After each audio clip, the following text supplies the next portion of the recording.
এখন এখানে সবচেয়ে বড় প্রবলেম দাঁড়িয়ে গেছে আপনার সোশ্যাল মিডিয়া।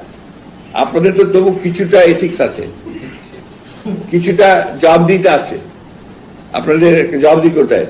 সোশ্যাল মিডিয়াতে কোনো জবাবদিহিতা নাই, জঘন্য ভাষায় কথাবার্তা বলা হচ্ছে। আপনি বলেন কোন এথিক্সে বলবেন যখন মির্জা আব্বাসকে বলা হয় সুরের বাচ্চা, মিল্টন না কি আছে একটা, কি নাম ওটার, জ্যাকব মিল্টন, সে গালিগালাজ করছে, সুরের বাচ্চা বলছে। এটা কোন এথিক্সে বলবেন? জার্নালিজমের মিডিয়ার কোন এথিক্সে আপনারা বলবেন এটাকে? এখন উনি সাংবাদিকতার এথিক্স ধরেছেন যে এটা সাংবাদিকতা কোন এথিক্সে পড়ে। Mirza Fakhrul, you are absolutely right, সাংবাদিকতা কোন এথিক্সে এটা পড়ে না সুরের বাচ্চা বলা। এখন there is a gap. I am not a journalist, number one. Number two, আমি কোন কৃত গোলাম না আপনার মতো, নাম্বার টু। নাম্বার থ্রি, আমি একজন সচেতন বাংলাদেশী নাগরিক, আমি একজন ভুক্তভোগী নাগরিক, যে নাগরিক তার মৃত মা বাবাকে দেখতে পারে নাই। আমি ওই নাগরিক, দেশের পক্ষে কথা বলার জন্য আমার মায়ের মুখে আমি শেষ পানিটুকু আমি তুলে দিতে পারি নাই, আমার বাবার মুখে শেষ পানিটুকু তুলে দিতে পারি নাই।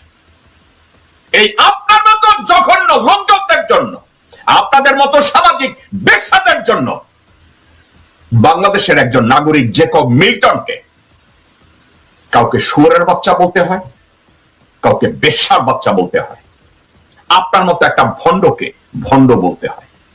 মির্জা ফখরুল, আপনি তো ওই মানুষ, আপনি তো ওই একটা মানুষ, রাইট? আপনি খুব নীতিবান, আপনি নাকি সৃজনশীল রাজনীতি করেন। মির্জা ফয়সাল আমিন নামে একটা লোক আছে ঠাকুরগাঁয়, আমি শুনেছি সে নাকি আপনার ভাই। আপনি তাকে জেলা বিএনপির সাধারণ সম্পাদক বানিয়েছিলেন, সাবেক মেয়র বানিয়েছিলেন, নির্বাহী সদস্য বানিয়েছিলেন। 2015 সালে মির্জা ফয়সাল আমিন ঠাকুরগাঁ পৌরসভার মেয়র নির্বাচিত হন। তবে ঋণ খেলাপি হিসাবে সে সময় তার নামে নির্বাচন কমিশনে অভিযোগও জমা পড়েছিল। মির্জা ফখরুল, আপনি অত্যন্ত ক্লিন না? ওকে। অ্যাডভোকেট অরুণাংশ দত্ত, টিটু উপজেলা চেয়ারম্যান, ঠাকুরগাঁও সদর উপজেলা এবং আওয়ামী লীগ নেতার বাড়িতে হামলা ঠেকানো এবং ওই অরুণাংশ দত্ত টিটুকে নিরাপদে বর্ডার পার করা এবং জেলায় তার যাবতীয় সম্পদ রক্ষার দায়িত্বটা আপনার পরিবার নিয়েছে। মির্জা ফখরুল, আপনি নিয়েছেন, আপনার ভাই মির্জা ফয়সাল আমিন নিয়েছে। এ বাবদ 10 কোটি টাকার লেনদেন হয়েছে না?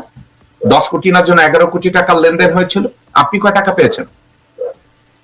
5ই আগস্টের আগে মির্জা ফয়সাল তার কোনো নিজস্ব গাড়ি ছিল না, কিন্তু 11 কোটি টাকার পরে মির্জা ফয়সাল আমিন এখন অত্যন্ত দামি গাড়িতে চলে। জেলা আওয়ামী লীগের সাধারণ সম্পাদক দীপক কুমার রায়ের নিরাপত্তাও বিধান করেছেন মির্জা সাহেব আপনি এবং আপনার পরিবার, এবং বিনিময় মূল্য আবার কয়েক কোটি টাকা। আপনি কত পেয়েছেন? ঠাকুরগাঁয়ের প্রথম নারী জেলা প্রশাসক হিসাবে 11ই সেপ্টেম্বর নিয়োগ পান ইশরাত ফারজানা। কাজে যোগদান করেই সরকারি নানা অধিদপ্তরের সাথে বৈঠক করলেও জেলা বিএনপি নেতাদের সাথে বৈঠক না করায় ক্ষুব্ধ হন আপনার ভাই মির্জা ফয়সাল। ঠাকুরগাঁও সরকারি বালিকা উচ্চ বিদ্যালয় নির্মাণ ভবন চাঁদা দাবির ঘটনায় বাধা দিলে ইরশাদ ফারজানাকে 27শে নভেম্বর ঠাকুরগাঁও থেকে রাঙ্গামাটিতে বদলি করা হয়, যার পিছনে আপনি ইনফ্লুয়েন্স করেছেন। আপনি নিজে ইনফ্লুয়েন্স করেছেন মির্জা ফখরুল। ঠাকুরগাঁও থেকে তাকে একজন জেলা প্রশাসককে কোথায় পাঠাইছেন? বান্দরবন। এবং এই কাজটা কিভাবে হয়েছে?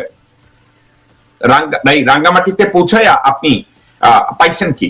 মানে আপনি বিএনপির বিকাহুনা, আপনি বিএনপির অনেক চোরকে হেফাজত করেন, তাদেরকে আপনি শুয়োরের বাচ্চা বলে গালি দেন না, কারণ ওর ভাগটা আপনার ভাগে আসে। মির্জা ফখরুল, ঠাকুরগাঁও সরকারি বালিকা উচ্চ বিদ্যালয়ের ভবন নির্মাণের কাজ পাওয়া ঠিকাদার প্রতিষ্ঠানের কাছে 50 লাখ টাকা দাবি করে মির্জা ফয়সালের কর্মীরা। সেই টাকার বিষয়টি নিষ্পত্তি না হওয়ায় আজ অবধি নির্মাণ কাজ থেমে রয়েছে।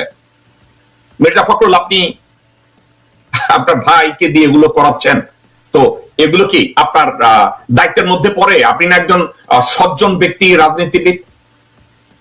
ঠাকুরগাঁও সদরে সরকারিভাবে সুইপার কলোনি নির্মাণের জন্য টেন্ডারের মাধ্যমে কাজ পাওয়া ঠিকাদার প্রতিষ্ঠানের কাছেও বিপুল অঙ্ক চাঁদা দাবি করেছে আপনার ভাই এবং আপনার পরিবার।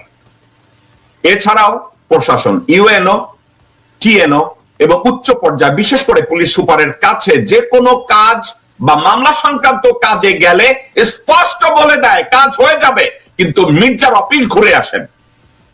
আওয়ামী লীগ নেতা কর্মীদের মামলার ভয় দেখানো, চার্জশিট থেকে নাম বাদ দেওয়ার মাধ্যমে বেশ ভালো ইনকাম করেছেন আপনারা, আপনি এবং আপনার ছোট ভাই।